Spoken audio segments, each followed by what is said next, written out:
Solar panel কিনছেন, খুব ভালো সিদ্ধান্ত। কিন্তু যদি এই 5টি ভুল করেন তাহলে শুধু টাকাই যাবে না, মাথা ব্যথাও শুরু হবে। তাই ভিডিওটা শেষ পর্যন্ত দেখুন, কারণ 4 নম্বর ভুলটা সবচেয়ে বেশি বিপজ্জনক। 1 নম্বর ভুল, কেবল লোয়েস্ট প্রাইস দেখেই সোলার প্যানেল সিলেক্ট করা এবং সোলার সিস্টেম বাড়িতে ইনস্টল করা। অনেকেই সোলার প্যানেল কিনতে গিয়ে শুধু দাম দেখেন, কে সবচেয়ে কম দামে দিচ্ছেন।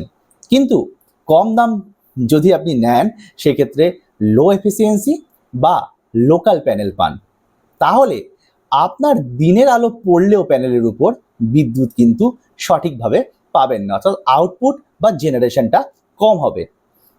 কি করণীয়? তার জন্য দাম দেখুন, কিন্তু তার সঙ্গে সঙ্গে এফিসিয়েন্সি চেক করুন, ওয়ারেন্টি দেখুন, ব্র্যান্ড দেখুন এবং যে ইনস্টল করবে তার কোয়ালিফিকেশন কি এবং তার যোগ্যতাটা কি সেটাও যাচাই করে নিন। 2 নম্বর ভুল, লোড ক্যালকুলেশন না করেই কিলোওয়াট বাছাই করা। অনেকেই না বুঝে 3 কিলোওয়াট, 5 কিলোওয়াট, 10 কিলোওয়াটের সিস্টেম বসিয়ে ফেলেন, কিন্তু আপনার অ্যাকচুয়াল বিল আর লোড অনুযায়ী সিস্টেম বাছাই না করলে আপনার সোলার হয় আন্ডার পারফর্ম। ওকে, আপনার সোলার সিস্টেমটা আন্ডার পারফর্ম করবে, না হয় আপনার টাকা নষ্ট হবে। তা কি করণীয়? একজন সোলার এক্সপার্ট দিয়ে লোড ক্যালকুলেশন করান। আমরা চাইলে এটা আপনাকে ফ্রিতে করে দিতে পারি।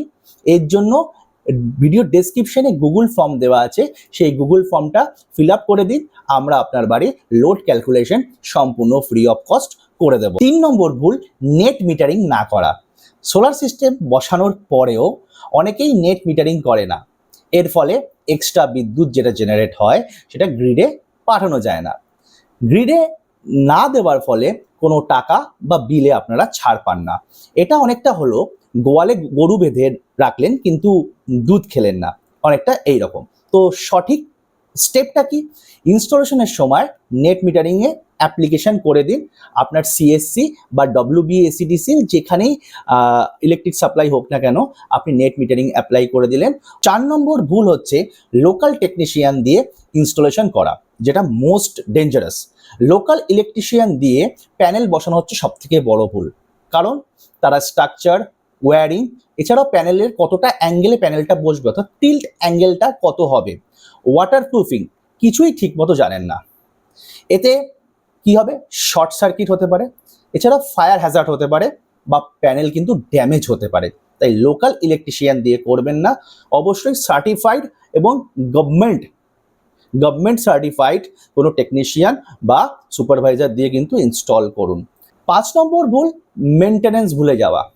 সোলার সিস্টেম বসিয়ে অনেকেই ভেবে নেয় এটা তো সেট অ্যান্ড ফরগেট, কিন্তু নিয়মিত পরিষ্কার না করলে সোলারের যে এফিসিয়েন্সি সেটা 30% পর্যন্ত কমে যেতে পারে। আপনার কি করণীয়? মাসে অন্তত 1 থেকে 2 বার প্যানেল পরিষ্কার করুন আর বছরে 1 বার টেকনিশিয়ান দিয়ে চেক করান। আর এই সোলার প্যানেল ইনস্টল এবং টোটাল যে রেগুলার মেনটেনেন্স, মোছা থেকে শুরু করে মানে ধোয়া থেকে শুরু করে প্যানেল এবং তার সাথে টেকনিশিয়ান দিয়ে চেক করানো, এভরিথিং আমরা করে থাকি।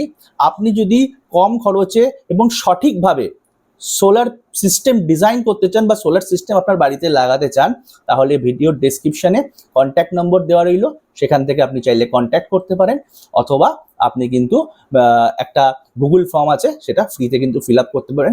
আমরা আপনার থেকে গাইড করব এবং আমরা কিন্তু মেনটেনেন্স বা সার্ভিস কিন্তু সোলার প্যানেলেরও দিয়ে থাকি।